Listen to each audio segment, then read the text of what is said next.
ಕೊಡ್ತೀವಿ, ಮನೆಗೆ take home ಕೊಡ್ತೀವಿ. ಇದು ಮನೇಲಿ ತಗೊಂಡು ಹೋದ್ರೆ ಇದರಲ್ಲಿ ತುಂಬಾ ವೆರೈಟಿ ಐಟಮ್ನ ಮಕ್ಕಳಿಗೆ ಕೊಡ್ತೀವಿ.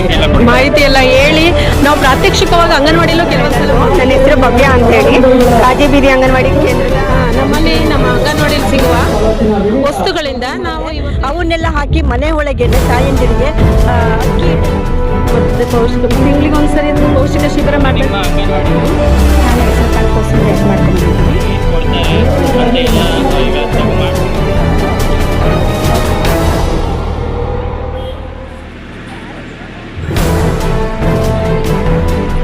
ಬ್ರಾಹ್ಮಣರ ಬೀದಿ ಅಂಗನವಾಡಿ ತರೀಕೆರೆ.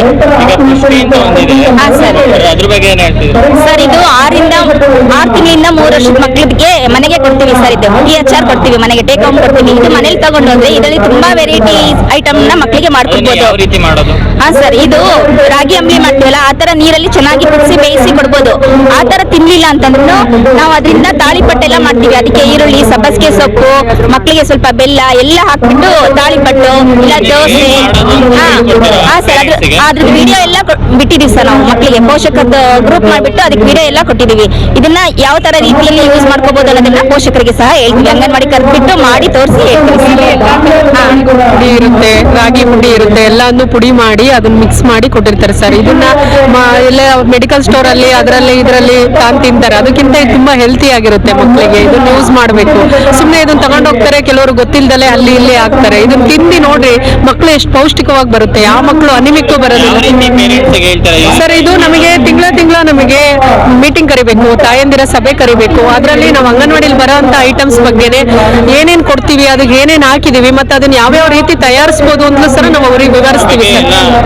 ಮಾಹಿತಿಗಳು ಕೊಡ್ತೀವಿ. ಮಾಹಿತಿ ಎಲ್ಲ ಹೇಳಿ ನಾವು ಪ್ರಾತ್ಯಕ್ಷಿಕವಾಗಿ ಅಂಗನವಾಡಿಯಲ್ಲೂ ಕೆಲವೊಂದ್ಸಲ ಮಾಡಿ ತೋರಿಸಿ ತಿನ್ನಿಸ್ತೀವಿ ಸರ್. ಅವರಿಗೆ ಮಕ್ಕಳಿಗೆ ತಿನ್ನಿಸ್ರಿ ಅಂತ ಹೇಳ್ತೀವಿ. ತುಂಬಾ ಯೂಸ್ಫುಲ್ ಇದೆ ಸರ್. ಸರ್ಕಾರದಿಂದ ಇದೊಂದು ತುಂಬಾ ಒಳ್ಳೆ ಯೋಜನೆ ಆಗಿದೆ. ಎಲ್ಲರೂ ಬಳಸಬೇಕು ಅಂತ ಕೇಳ್ಕೊಂತೀವಿ ಅಷ್ಟೇ.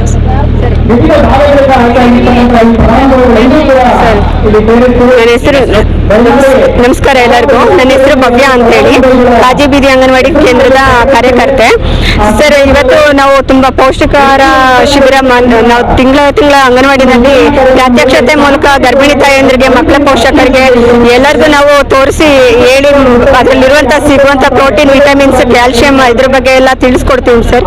ಹಾಗೆ ಈ ದಿನ ಮೂಲಂಗಿ ಕೋಸಂಬರಿ ಮಾಡಿದೀವಿ. ಮೂಲಂಗಿ ಕೋಸಂಬರಿ ಮತ್ತೆ ಮಡಿಕೆ ಕಾಳು ಅಂತ ಸಿಗುತ್ತೆ. ಇದು ಎಲ್ಲಾ ಕಡೆ ಸಿಗೋದಿಲ್ಲ. ಮತ್ತೆ ಇದು ಎಸ್ಟೇಟ್ ಏರಿಯಾ ಮತ್ತೆ ಸಿಗುತ್ತೆ. ಮಲೆನಾಡು ಸೀಮೆ ಕಡೆಯಲ್ಲಿ ಮಡಿಕೆ ಕಾಳು ಅಂತೇಳಿ ಇದು ತುಂಬಾ ಪ್ರೋಟೀನ್ ಯುಕ್ತವಾಗಿರುತ್ತೆ.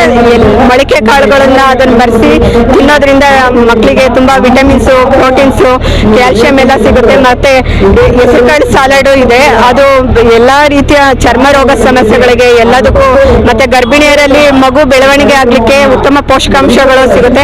ಅದರಿಂದ ಈ ಎಲ್ಲಾ ಅಂಶಗಳನ್ನು ನಾವು ಗರ್ಭಿಣಿ ತಾಯಂದ್ರಿಗೆ, ಕಿಶೋರಿಯರಿಗೆ ಆಗಲಿ ಅವರು ಈ ರಕ್ತಹೀನತೆ ಬಗ್ಗೆ ಇವೆಲ್ಲದ್ರ ಬಗ್ಗೆ ತಿಳಿಸ್ಕೊಟ್ಟು ನಾವು ಹೇಳ್ತೀವಿ ಸರ್. ಹಾಗೆ ನುಗ್ಗೆ ಸೊಪ್ಪು ಇದೆ. ನುಗ್ಗೆ ಸೊಪ್ಪಿನ ಪಲ್ಯ ಅದರಲ್ಲಿ ತುಂಬಾ ಎಲ್ಲ ಇರೋದ್ರಿಂದ ಪೋಷಕಾಂಶಗಳು, ಬಿ ವಿಟಮಿನ್ ಮತ್ತೆ ಸಿ ವಿಟಮಿನ್, B9 ಇದೆಲ್ಲ ವಿಟಮಿನ್ಸ್ ಇದೆ. ಎಲ್ಲ ಕ್ಯಾಲೋರಿಕ್ ಪೋಷಕಾಂಶ ಅದರಲ್ಲಿ 90% ಇರೋದ್ರಿಂದ ನುಗ್ಗೆ ಸೊಪ್ಪನ್ನು ಅತಿಯಾಗಿ ಬಳಸಬೇಕು ಅಂತ ಎಲ್ಲರ ಹತ್ರ ಹೇಳಿ ನಾವು ಪ್ರಾತ್ಯಕ್ಷತೆ ಮಾಡಿ ತೋರಿಸ್ತೀವಿ ಸರ್. ನಮಸ್ತೆ, ಜೈ ಹಿಂದ್. ನಿಮ್ಮ ಹೆಸರು? ನನ್ನ ಹೆಸರು ಹಾಲಿಶಾ ಅಂತ. ನಾನು ಕೋಟೆ ಕ್ಯಾಂಪ್ ಅಂಗನವಾಡಿ ಕಾರ್ಯಕರ್ತೆ. ಪೋಷಣೆ ಮತ್ತೆ ಮಾಸಾಚರಣೆ, ಪೋಷಣೆ ಮಾಸಾಚರಣೆ ಹೌದು ಮಾಡಿದ್ದೀವಿ. ಅದ್ರ ಬಗ್ಗೆ ಏನು ಹೇಳ್ತೀರಾ? ನಮ್ಮಲ್ಲಿ ನಮ್ಮ ಅಂಗನವಾಡಿಯಲ್ಲಿ ಸಿಗುವ ವಸ್ತುಗಳಿಂದ ನಾವು ಇವತ್ತು ಎಲ್ಲರೂ ಒಂದೊಂದು ರೀತಿ ಬಗೆಯಾದ ಐಟಮ್ಸ್ ಮಾಡ್ಕೊಂಡ್ ಬಂದಿದ್ದೀವಿ. ಅದರಲ್ಲಿ ಇದು ಪುಷ್ಟಿ ಉಂಡೆ. ಈ ಪುಷ್ಟಿ ಉಂಡೆ ನಮ್ಮಲ್ಲಿ ನಮ್ಮ ಮಕ್ಕಳಿಗೆ ಬೆಳಗ್ಗೆನೆ ನಾವು 10:30 11 ಗಂಟೆ ಕೊಡ್ತೀವಿ. ಪ್ರತಿದಿನ ಅಂಗನವಾಡಿಯಲ್ಲಿ 11 ಗಂಟೆಗೆ ಪೌಷ್ಟಿಕ ಉಂಡೆ ಕೊಡ್ತೀವಿ. ಇದನ್ನ ಅದೇ ಹಿಟ್ಟಲ್ಲಿ ನಾವೀಗ ಇಲ್ಲಿ ಮಾಡ್ಕೊಂಡ್ ಬಂದಿಟ್ಟಿದೀವಿ. ಇದರಲ್ಲಿ ಏನೇನು ಸಿಗುತ್ತೆ ಅಂದ್ರೆ ಎಲ್ಲಾ ಧಾನ್ಯಗಳನ್ನ ಹಾಕಿ ಮಾಡಿರ್ತೀವಿ. ಮೆಗ್ನೀಷಿಯಂ, ಕ್ಯಾಲ್ಸಿಯಂ, ಮಿನರಲ್ಸ್ ಮತ್ತೆ ವಿಟಮಿನ್ಸ್ ಎಲ್ಲ ಇದರಲ್ಲಿ ಇರೋದ್ರಿಂದ ಬೆಳೆಯ ಮಕ್ಕಳಿಗೆ ಇದು ಹೆಚ್ಚೆಚ್ಚಾಗಿ ಅನುಕೂಲ ಆಗುತ್ತೆ. ಯಾಕೆಂದ್ರೆ ನಮ್ಮ ಅಂಗನವಾಡಿಯಲ್ಲಿ ಬರೋ ಮಕ್ಕಳು ಎಲ್ಲ ಶ್ರೀಮಂತ ಮಕ್ಕಳಲ್ಲ, ಎಲ್ಲ ಬಡ ಮಕ್ಕಳು. ಆದ್ರಿಂದ ನಮ್ಮ ಅಂಗನವಾಡಿಯಲ್ಲಿ ಕೊಡುವ ಈ ಪುಷ್ಟಿ ಉಂಡೆನ ಅದಕ್ಕೆ ನಾವು ಮಿಲ್ಲೆಟ್ ಲಡ್ಡು ಅಂತ ಹೇಳ್ತೀವಿ. ಈಗ ನಾವು ಇದಕ್ಕೆ ಕಡಲೆ ಬೀಜ, ಕಡಲೆ ಮತ್ತೆ ಎಳ್ಳು ಇವೆಲ್ಲ ಹಾಕಿ ಇಲ್ಲಿ ಮಾಡ್ಕೊಂಡ್ ಬಂದಿಟ್ಟಿದ್ದೀವಿ. ಮಕ್ಕಳಿಗೆ ಹೆಚ್ಚಿನ ಪೌಷ್ಟಿಕಾಂಶ ಇದರಲ್ಲಿ ಸಿಗುತ್ತೆ ಅಂತ ಹೇಳ್ತೀವಿ. ನಮ್ಮ ಹೆಸರು ಯಶೋದಮ್ಮ ಅಂತ, ಕೋಡಿ ಕ್ಯಾಂಪ್ ಅಂಗನವಾಡಿ ಕಾರ್ಯಕರ್ತೆ. ನಾವು ಅಂಗನವಾಡಿ ಕೇಂದ್ರದಲ್ಲಿ ತಾಯಂದಿರ ಸಭೆ ಅಂತ ಮಾಡ್ತೀವಿ. ತಾಯಂದಿರ ಸಭೆ ಮಾಡಿದಾಗ ಅಲ್ಲಿ ಪೌಷ್ಟಿಕ ಸಪ್ತಾಹ ಕಾರ್ಯಕ್ರಮನ ನಾವು ಪ್ರತಿ ಅಂಗನವಾಡಿ ಕೇಂದ್ರದಲ್ಲೂ ಮಾಡ್ತೀವಿ, ತಿಂಗಳಿಗೆ ಒಂದು ಬಾರಿ. ನಾವು ಅವಾಗ ಸ್ಥಳೀಯವಾಗಿ ಸಿಗೋ ಅಂಥ ತರಕಾರಿಗಳು, ಸೊಪ್ಪುಗಳು, ಈಗ ಅದಕ್ಕೆ ಕೊತ್ತಂಬರಿ, ಪಾಲಕ್ಕು, ಮೆಂತ್ಯ, ಕರಿಬೇವು, ನುಗ್ಗೆ ಸೊಪ್ಪು ಇವೆಲ್ಲ ಸ್ಥಳೀಯವಾಗಿ ಸಿಗುತ್ತೆ. ಅವನ್ನೆಲ್ಲ ಹಾಕಿ ಮನೆ ಒಳಗೇನೆ ತಾಯಂದಿರಿಗೆ ಅಕ್ಕಿ ಹಿಟ್ಟೆಲ್ಲ ಮಿಕ್ಸ್ ಮಾಡಿ ಅದನ್ನೆಲ್ಲ ಸಣ್ಣಗೆ ಹೆಚ್ಚಿಬಿಟ್ಟು ಮಾಡ್ಕೊಡ್ತೀವಿ. ಅವ್ರಿಗೆ ಮಾಡಿ ನಾವು ಪ್ರಾಯೋಗಿಕವಾಗಿ ತೋರಿಸ್ತೀವಿ. ಅದೇ ರೀತಿ ನೀವು ಮನೇಲಿ ಮಾಡ್ಕೊಳ್ಳಿ ಅಂತ ಹೇಳ್ತೀವಿ. ಮನೇಲಿ ಮಾಡ್ಕೊಳ್ಳಿ, ಅವರಿಗೆ ಆ ರುಚಿನ ತೋರಿಸ್ಬಿಟ್ಟು ನೀವು ಮನೇಲಿ ಮಾಡ್ಕೊಳ್ಳಿ ಅಂತ ಹೇಳ್ತೀವಿ. ಅದನ್ನ ನೋಡಿ ಎಲ್ಲರೂ ಇಷ್ಟಪಟ್ಟು ಮನೇಲಿ ಗರ್ಭಿಣಿ ಮಹಿಳೆಯರು, ತಾಯಂದಿರು, ಬಾಣಂತಿಯರು ಎಲ್ಲರೂ ಸಹ ಉಪಯೋಗಿಸ್ಬೋದು. ಯಾಕೆಂದ್ರೆ ಅದು ಎಲ್ಲ ತರ ಸೊಪ್ಪಿರೋದ್ರಿಂದ ಅದರಲ್ಲಿ ಪ್ರೋಟೀನ್, ವಿಟಮಿನ್, ಕ್ಯಾಲ್ಸಿಯಂ ಸಿಗೋದ್ರಿಂದ ಆರೋಗ್ಯಕ್ಕೆ ಒಳ್ಳೆಯದು ಅಂತೇಳಿ ನಾವು ಹೇಳ್ತೀವಿ. ಇದರಲ್ಲಿ ಜನರೇಷನ್ ಅಲ್ಲಿ ಅಂಗನವಾಡಿಗಳಲ್ಲಿ ಪೌಷ್ಟಿಕ ಆಹಾರ ಸಿಗಲ್ಲ ಅಂತ ಹೇಳ್ತಾರೆ. ನೀವು ಪ್ರಾಯೋಗಿಕವಾಗಿ ಕೆಲವರು ನುಗ್ಗೆ ಸೊಪ್ಪನ್ನು ಉಪಯೋಗಿಸಲ್ಲ. ಗರ್ಭಿಣಿಯರು ಅದು ತಿಂದ್ರೆ ಅಬಾರ್ಷನ್ ಆಗುತ್ತೆ ಅಂತ ಮೂಢನಂಬಿಕೆ ಇಟ್ಕೊಂಡಿದ್ದಾರೆ. ನಾವು ಅದನ್ನ ಪ್ರಾಯೋಗಿಕವಾಗಿ ಮಾಡಿ ತೋರಿಸಿ ಅವ್ರಿಗೆ ತಿಳಿಸಿದ್ದೀವಿ. ಎಲ್ಲರೂ ಆರೋಗ್ಯವಾಗಿದ್ದಾರೆ. ಇದೇ ರೀತಿ ಮಾಡ್ಕೊಂಡು ಹೋಗಿ ಅಂತ ನಾವು ತಿಳಿಸ್ತಾ ಇದ್ದೀವಿ. ಕಾರ್ಯಕ್ರಮದ ಬಗ್ಗೆ ಶಾಸಕರು ಇದು ಮಾಡಿದ್ದಾರೆ. ನಾವು ಇವತ್ತಿನ ಕಾರ್ಯಕ್ರಮದ ಬಗ್ಗೆ ನಾವು ಪೌಷ್ಟಿಕ ರೊಟ್ಟಿ ಮಾಡ್ಕೊಂಡು ಬಂದಿದ್ದೀವಿ. ಆ ರೊಟ್ಟಿ ಎಲ್ಲರೂ ತಿಂದಿದ್ದಾರೆ. ಈಗ VO ಮೇಡಮ್ ಬರ್ತಾ ಇದ್ದಾರೆ. ಅದು ಆರೋಗ್ಯಕ್ಕೆ ಒಳ್ಳೇದು ಅಂತ ಹೇಳಿ ನಾನು ಈ ಪೌಷ್ಟಿಕ ನೇತ್ರಾವತಿ ತ್ಯಾಗರಾಜ್ ನಗರ ಅಂಗನವಾಡಿ ಕಾರ್ಯಕರ್ತೆ. ಇದು ಹೆಸರುಕಾಳು ಸಲಾಡು. ಇದು ದೊಡ್ಡ ಸಣ್ಣವರಿಂದ ಹಿಡಿದು ದೊಡ್ಡವ್ರದ್ದು ತಿನ್ಬೋದು. ಇದರಲ್ಲಿ ವಿಟಮಿನ್ C ಅಂಶ ಇರುತ್ತೆ. ಮತ್ತೆ ಪೌಷ್ಟಿಕ ತಿಂಗಳಿಗೆ ಒಂದ್ಸರಿ ಪೌಷ್ಟಿಕ ಶಿಬಿರ ಮಾಡಿದಾಗ ಮಕ್ಕಳಿಗೆಲ್ಲ ಮಾಡ್ಕೊಡ್ತೀವಿ. ಗರ್ಭಿಣಿಯರಿಗೂ ಇನ್ನೂ ತುಂಬಾ ಒಳ್ಳೇದಿದೆ ನೆನೆಸಿ ತಿನ್ನೋದ್ರಿಂದ. ಪೌಷ್ಟಿಕ ಶಿಬಿರದಲ್ಲಿ ಅವ್ರು ಗರ್ಭಿಣಿಯರಿಗೆ ಕರೆದು ಮಾಹಿತಿ ಕೊಡ್ತೀವಿ. ಅಂಗನವಾಡಿ ಕಾರ್ಯಕರ್ತೆ ಸಾಲ್ಮರ್ದಮ್ಮ ಬೀದಿ. ನಾನು ಹೆಸರು ಕಾಳು ಕೋಸಂಬರಿ ಹಾಕಿ ಮಾಡ್ಕೊಂಡು ಬಂದಿದ್ದೀನಿ. ಇದು ರುಚಿಕರವಾಗಿರುತ್ತೆ, ಆರೋಗ್ಯಕ್ಕೆ ತುಂಬ ಒಳ್ಳೆಯದು ಅಂತ ಹೇಳಕ್ಕೆ ಇಚ್ಛೆಪಡ್ತೀನಿ. ನಮಸ್ಕಾರ, ಸುಧಾ ಅಂತ ಹೇಳಿ ನನ್ನ ಹೆಸರು. ಅಜ್ಜಂಪುರ ನಮ್ಮದು. ಇವತ್ತು ಏನಿಲ್ಲಿ ಮೇಳ ನಡೀತಾ ಇದೆ, ಈ ಮೇಳದಲ್ಲಿ ಬಹಳ ಪ್ರಮುಖವಾಗಿ ಅಂಗನವಾಡಿಗೆ ಏನೆಲ್ಲ ಸೌಲಭ್ಯಗಳು ಬರುತ್ತೆ ಅನ್ನುವಂಥ ಒಂದು ಸಣ್ಣ ಈ ಗೂಡಲ್ಲಿ ಇಡೀ ಗರ್ಭದಿಂದ ಗೋರಿಯವರೆಗೆ ಸಿಗುವಂತ ಎಲ್ಲ ಸೌಲಭ್ಯಗಳನ್ನು ಕೂಡ ಇಲ್ಲಿ ಕೊಡ್ತಾ ಇದ್ದಾರೆ ಸರ್ಕಾರದವರು. ಈ ರೀತಿ ಎಲ್ಲ ಅಂಗನವಾಡಿ ಟೀಚರ್ಸ್ ಮತ್ತೆ ಕಾರ್ಯಕರ್ತೆಯರೆಲ್ಲ ಪೌಷ್ಟಿಕ ಆಹಾರಗಳು ಮತ್ತೆ ಮಕ್ಕಳಿಗೆ ಏನ್ ಕೊಡ್ತಾರೆ ಅಂತ ಎಲ್ಲ ಈಗ ಮಾಡ್ಕೊಂಡ್ ಬಂದಿದ್ದಾರೆ ತೋರ್ಸಕ್ಕೆ. ಇದೆಲ್ಲ ಕೊಡ್ತಾರೆ ಅಂಗನವಾಡಿಗಳಲ್ಲಿ. ಖಂಡಿತವಾಗ್ಲೂ ನಮ್ಮ ಅಂಗನವಾಡಿ ಟೀಚರ್ಸು ಎರಡನೇ ತಾಯಂದ್ರು. ಯಾಕೆ ಅಂದ್ರೆ ಮಕ್ಕಳು ಯಾವಾಗ್ಲೂ ಬೆಳಗ್ಗೆ 9:30 10 ಗಂಟೆಗೆ ಬಂದ್ಬಿಟ್ರೆ ಸಂಜೆ 5 ಗಂಟೆ ಅಥವಾ 4 ಗಂಟೆವರೆಗೂ ಅಂಗನವಾಡಿಯಲ್ಲೇ ಇರ್ತಾರೆ. ಹಾಗಾಗಿ ನಮ್ಮ ಅಂಗನವಾಡಿ ಟೀಚರ್ಸ್ ಯಾರಿದ್ದಾರೆ ಅವರೆಲ್ಲರೂ ಎರಡನೇ ತಾಯಂದ್ರು ಮಕ್ಕಳಿಗೆ. ಬಹಳ ಪ್ರಮುಖವಾಗಿ ಏನಂದ್ರೆ ಗರ್ಭದಿಂದ ಗೋರಿವರೆಗೆ ಅವರಿಗೆ ಎಲ್ಲ ಸೌಲಭ್ಯಗಳು ಸಿಗ್ತಾ ಇದೆ. ಇವತ್ತು ಸರ್ಕಾರ ಕೊಡ್ತಾ ಇದೆ, ಆದ್ರೆ ಜನ ಅದನ್ನ ಮಾಹಿತಿ ತಗೋಬೇಕು, ಇಂಪಾರ್ಟೆಂಟ್. ಮತ್ತೆ ಸಹಾಯವಾಣಿಗಳಿದೆ ತುಂಬಾ, ಎಲ್ಲ ಇಲಾಖೆಗಳಲ್ಲೂ ಸಹಾಯವಾಣಿಗಳಿದೆ. ಆ ಸಹಾಯವಾಣಿಗಳನ್ನ ಅವ್ರು ಬಳಸ್ಕೋಬೇಕು. ಮತ್ತೆ ಇಲ್ಲಿ ಸಿಗುವಂತ ಸೌಲಭ್ಯಗಳೇನಂದ್ರೆ ಬಹಳ ಪೂರಕವಾಗಿರೋದು ಮತ್ತೆ ಪೌಷ್ಟಿಕ ಆಹಾರ. ಅದನ್ನ ಅವರಿಗೆ ಸರಿಯಾದ ಮಾಹಿತಿ ಇಲ್ದಲೆ ದನ ಕರುಗಳಿಗೆ ಹಾಕುವಂಥದ್ದು ಅಥವಾ ಬಿಸಾಕುವಂಥದ್ದು ಮಾಡ್ತಾರೆ. ಅದಾಗಬಾರ್ದು. ಟೀಚರ್ಸು ಕರೆಕ್ಟಾಗಿ ಸಕಾಲದಲ್ಲಿ ಲಸಿಕೆಗಳಿರ್ಬೋದು, ತಪಾಸಣೆಗೆ ಅವರನ್ನ ಒಳಪಡಿಸೋಕ್ಕೆ ಪ್ರೇರಣೆ ನೀಡೋದು ಇರ್ಬೋದು, ಅದೆಲ್ಲವನ್ನು ಮಾಡ್ತಾರೆ.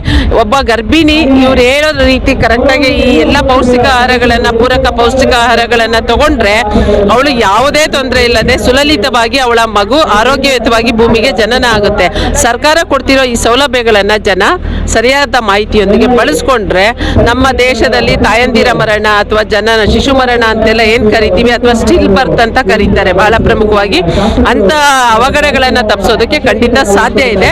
ಬಳಕೆ ಮಾಡ್ಕೋಬೇಕು ಜನಗಳು. ಇವತ್ತು ಸ್ವಸಹಾಯ ಸಂಘಗಳಿದೆ, ಸ್ತ್ರೀ ಶಕ್ತಿ ಸಂಘಗಳಿದೆ, NRLM ಅಂತೇಳಿ ಅದ್ರ ಮೂಲಕ ಒಕ್ಕೂಟಗಳನ್ನ ಮಾಡಿದ್ದಾರೆ. ಅಲ್ಲಿಗೆ ಬರೀ ಆರ್ಥಿಕ ಸೌಲಭ್ಯಕ್ಕಾಗಿ ಬರ್ತಾರೆ. ಆದ್ರೆ ಈ ಮಾಹಿತಿ ಇದೆಯಲ್ಲ, ಮಾಹಿತಿ ಎಷ್ಟೇ ದುಡ್ಡು ಕೊಟ್ಟರು ಸಿಗಲ್ಲ. ಮಾಹಿತಿ ತಗೊಳ್ಳುವಂತ ಕೆಲಸಗಳನ್ನ ನಮ್ಮ ಟೀಚರ್ಸ್ ಇರ್ಬೋದು, ಆಶಾ ವರ್ಕರ್ಸ್ ಇರ್ಬೋದು, ಮತ್ತೆ NRLM ನ ಒಕ್ಕೂಟದ ಮಹಿಳೆಯರು ಇರ್ಬೋದು, ಸಂಘದ ಪದಾಧಿಕಾರಿಗಳು ಮಾಡ್ತಾ ಇದ್ದಾರೆ. ಅವ್ರು ಅದನ್ನ ಮಾಹಿತಿಗಳನ್ನ ತಗೊಂಡಿದ್ದೆ ಆದ್ರೆ ಇದನ್ನೆಲ್ಲ ಬಳಸ್ಕೊಳ್ಳೋಕೆ ತುಂಬಾ ಅನುಕೂಲ ಆಗುತ್ತೆ. ನಮ್ಮ ದೇಶನ ಸುಸ್ಥಿರ ಅಭಿವೃದ್ಧಿ ಕಡೆ ತಗೊಂಡೋಗೋದಕ್ಕೆ ಇದು ಬುನಾದಿ ಅಂತ ನಾನು ಹೇಳೋದಕ್ಕೆ ಇಷ್ಟಪಡ್ತೇನೆ. Thank you.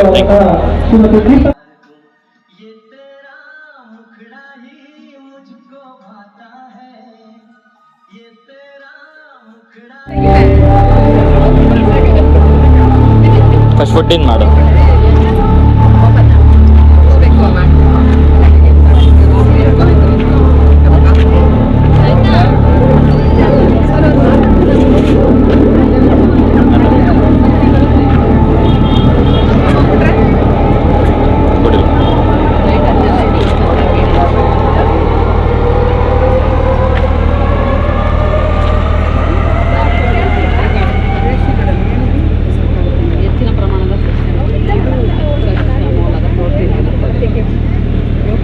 ಇತ್ತೀಚಿನ ದಿನಗಳಲ್ಲಿ ಅತಿ ಹೆಚ್ಚು ಮೊಬೈಲ್ ಬಳಕೆಯಿಂದ ಜನಸಾಮಾನ್ಯರ ಸಂವಹನ ಕಡಿಮೆಯಾಗ್ತಾ ಇದ್ದು ಸರ್ಕಾರ ಇದರಿಂದ ಆಗ್ತಿರ್ತಕ್ಕಂಥ ದುಷ್ಪರಿಣಾಮಗಳನ್ನು ಗುರುತಿಸಿ ಪುಸ್ತಕಗಳನ್ನು ಓದುವ ಹವ್ಯಾಸವನ್ನ ಮತ್ತೊಮ್ಮೆ ಪ್ರಚುರಪಡಿಸಲಿಕ್ಕಾಗಿ ಸಾರ್ವಜನಿಕ ಸ್ಥಳಗಳಲ್ಲಿ ಪುಸ್ತಕ ಗೂಡು ಸ್ಥಾಪಿಸಲಾಗ್ತಾ ಇದೆ. ಈ ಒಂದು ಕಾರ್ಯಕ್ರಮವನ್ನು ಮೊಬೈಲ್